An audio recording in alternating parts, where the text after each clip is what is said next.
and he doesn't have to really do much is. to make me laugh. And that's like, I enjoy so much comedy, but he's just so natural in everything he does. And I hear that about him in real life too. I mean, guy crashes like bachelor parties and.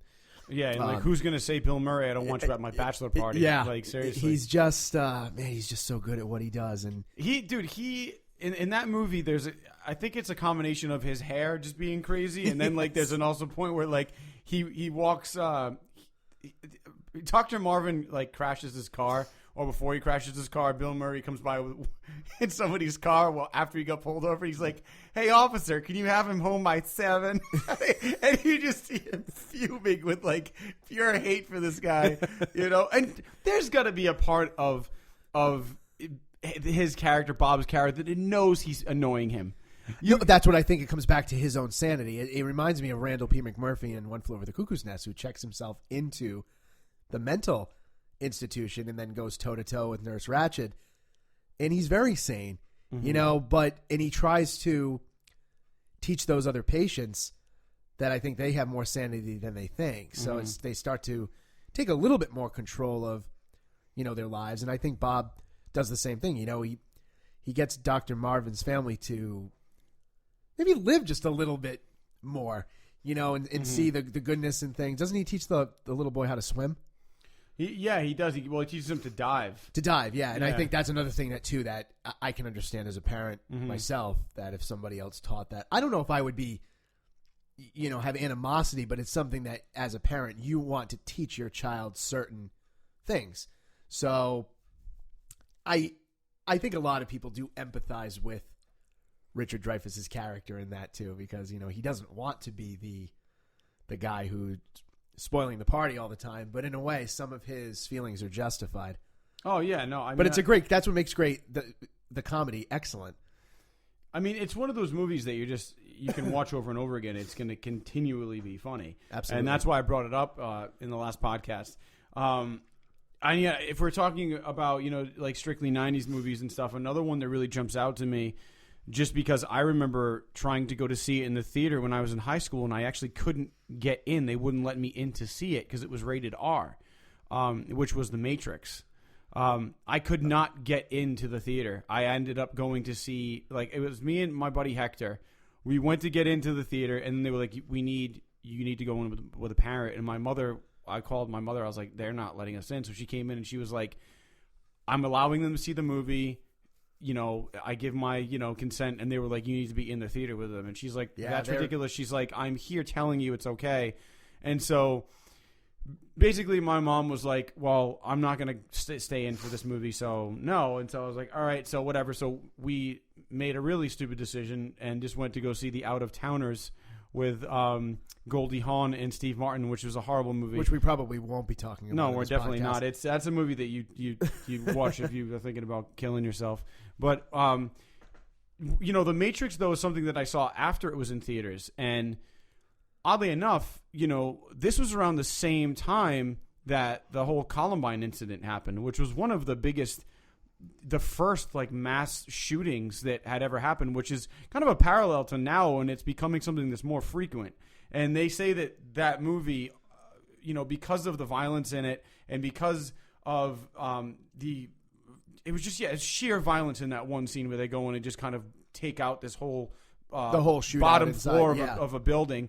And they say that you know, the trench coats and stuff like that they were wearing had an influence on Columbine. So it's interesting to see now with what's happening, you know, like how something like back then, it was just crazy that happened, and they compared it to The Matrix. I don't really believe that was the case, but it's just interesting because when I think of that movie, that's something that I also think of. It's that life imitating art. And exactly. You know, and I think since that was the precursor to Columbine, right, that came out before that. Yeah. Excuse me. I think, you know, today when we see, you know, movies or television with those types of scenes in them and something goes down in the world, I think they're very sensitive, and we have to play, all right, how are we going to play this now when a national tragedy has happened? But I think, too, that 90s contrasted to now, you know, the films in the world, I mean, the world obviously was a much different place. Oh, yeah, totally. It was still in disarray in many ways, but right now it's like every single week I feel that there's something happening either in our own country, domestically, or something on a more of a global scale. Even speaking of the shooting that just happened in California the other 2 days ago, that they actually said was, terrorist ties. And I remember thinking on the way home, that the people tied to that, they were connected to, the Islamic State. Mm-hmm. It's like, man, how far do you have to be from like normalcy to like join this type of cause? Mm-hmm. And I think, we're going to start seeing certain films and television that I think parallel some of those ideas, not to the sense of copying, but could we see something where we have people fighting this specific group and winning as a way to find that escapism that we're not seeing, today? So coming back to the 90s movies, even though Matrix was violent, I think at the same time, it was also a film that, set the stage for people's love of sci-fi and it was also the first unique film. And something really unique, and that's another aspect of the 90s that I don't think we're seeing now. Well, this was the first movie that actually implemented that 360-degree camera. Oh, where it yeah, actually that's goes around. right. That was the first time they ever used something like that, and that is very common now in film and in cinema and even in TV, where you see that 360-degree pan. I mean, even if you look at something like the Golden Globes or any of these award shows, they have that, those fashion segments on the red carpet where somebody will stand in the center of a circle and they'll do that 360-degree pan where you see the camera go around to see, a complete 360 of what they're wearing. Yeah. So that's been incorporated in. Didn't they do that in the film Wanted, when they shoot at the end, somebody shoots the gun and it goes through everybody's head? And it pans the whole thing. And I think they did it in Gravity too, where they went around. Oh yeah, Earth. Yeah, well, I mean, those. Right. I mean, something like that. I mean, with the Earth. I mean, I believe that's more of just like CGI, but but they're utilizing, I think, the same type of idea, camera right? work. Yeah, and that camera, that camera work, something like that. When they first did it for the Matrix, I mean, I'm sure they have more quick ways to do this now, but that camera setup took like 14 hours to set up for a 5-second shot, but you see how worth it was. Even the scene where Neo and Agent Smith actually have that face off in the subway. Yeah, it's the opening shot where they jump up to grab each other, and it does that 360. Yeah, that's a very iconic shot. Yeah, you know what I mean. So, and even in the beginning of the movie where Trinity is in that warehouse and she jumps up, and it pans around her right before she kicks that cop into the wall. That was the first time it was used. And who can forget about the iconic scene where Neo bending over backwards and the bullets basically being faster than the speed of a bullet. Yeah, that scene. You see people joke about that, when they're choreographing a fight, like doing the whoa Neo move, but it's like that was iconic. And because of those shots, and because the movie was so different than anything that anybody had ever seen before, is why I think that was a standout movie of the 90s. And it was on the transition of, into the 2000s, because I believe it was 99. Yeah. So it was right at the end of, that particular decade. And I just remember seeing it in the theaters and just being blown away because, I knew a little bit about it from the trailers, but it took me something, a couple times to see it to really process everything that was going on. Yeah. But I just remember being mesmerized by the storytelling, the special effects, the different camera shots. I think they even too, like when they did those shots of them diving at each other and Trinity up in the air, didn't they even slow the camera down too a little bit? Yeah, it was like and then slow-mo. They sped it up. Yeah. And I think they've incorporated shots like that on, I was a big fan of the show CSI, and there's a certain type of shot they did on that reminded me, but it was called something.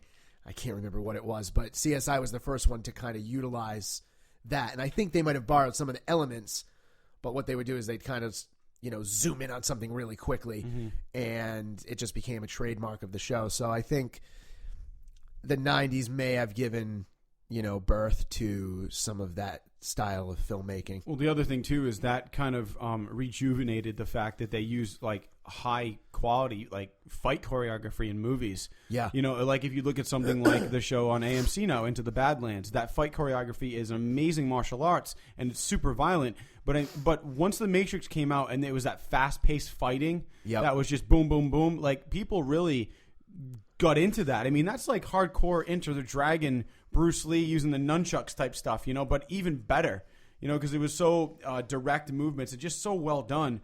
Then you have movies like fight choreography, like stuff like 300, where they started using the 360 again. And you had a lot of great actors in The Matrix. I mean, you had Lawrence Fishburne, who now, to be honest with you, I mean, he's a great actor. Lawrence Fishburne, I saw him the other day in what was it, like a Mission Impossible movie? Like, he was in one of the Mission Impossibles. Yeah, he was. I think the Matrix was probably in the best shape he's ever been.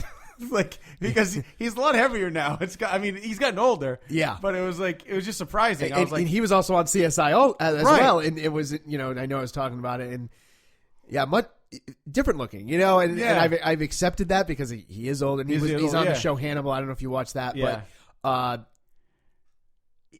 And it was interesting to see because I always thought of him as a film actor, and now he's made his way to TV. Yeah. All 300 pounds of him.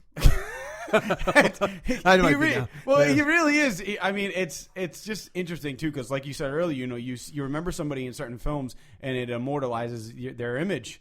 And then you see them in like another movie, and it's a big change. So, like when I saw him in Predators. I mean, like I was like, wow, Lawrence Fishburne, like what happened? But anyway, so it was just weird because I saw a picture of him the other day from The Matrix, and I was like, oh my god, like, it's the best shape ever. But anyway, so another thing, this is not 90s at all, but it needs to be brought up because you're a big fan, and we're not going to spend too much time on this, but you're a big fan of National Lampoon's Christmas Vacation. Oh, God, love it. You sent me a picture of Randy Quaid, who looks like absolute shit now. He looks awful. He looks like the poor man's like Santa, like homeless Santa. And he's been like involved in like crime and shit. It's like he's a modern day, like he and his wife are like a modern day Bonnie and Clyde. They've gotten into some trouble. They just got into some more trouble. And I think they were being held in like Burlington, Vermont, which I thought was interesting because my wife and I just traveled there in October, and I was like, "This is where you're going to be held." And it's a great like city, but it's just so obscure out of every place. And Randy Quaid now, I mean, is just this long, thick Santa Claus beard, and just another guy who's just fallen from grace. I mean, do you think that he has something to do with like the aliens that abducted him? Because he admitted to they that. They blew his ship up, right? Yeah, in Independence Day, which another great 90s movie. Yeah. And mostly all the people in that are not fat now. I mean, well, Will Smith is doing pretty good for himself. Will Smith's doing well. I haven't seen Bill Pullman in a while. Yeah, he kind of fell off the radar for a little bit. But Independence Day, similar to The Matrix, great sci-fi film. The science fiction, disaster film. / alien invasion, which was really cool for me. I remember seeing that one in the theater too and being like, wow, this was really well done. And just a lot of well-known actors. Pretty good storytelling. I think it still holds up. And one sometimes you forget about from the 90s because for me, I think I was having this conversation quickly with Cooley today in the parking lot at the mall, that when we talked about 80s, I felt there's just the 80s movies are just, even though it's the same amount of years, 10 years, there's those common movies that people all talk about. And I just feel like the 90s was longer. It just felt longer. Like maybe they jam-packed more movies in. Well, I feel like they definitely make more movies today and in the 90s than maybe the 80s. Maybe fewer movies came out. Well, the thing for me is, I mean, I was born in 82, so I was kind of just like getting to know, like, I was starting to realize, like, holy shit, I'm alive. I'm a person. Yes. You know what I mean? And like, oh, this is a movie. And then when I finally was like in my teens, it was 90s. And that's when I started actually watching films. So the 80s kind of went by quickly for me. Yep. Because it wasn't something that I really understood what was going on. And the 90s, I feel like we're trying to do things also that the 80s had already done. That's when things started to get replicated and reboots actually, or sequels started to happen. Yeah. And even now, I mean, if you think about you know, like National Lampoon's, even like any of them, like the Vegas Vacation and stuff like that. Like those movies, they're trying to call back to those with like the newest one with Ed Helms. You know, they're trying to call back to those movies that were great. And then you have Independence Day, where they're trying to do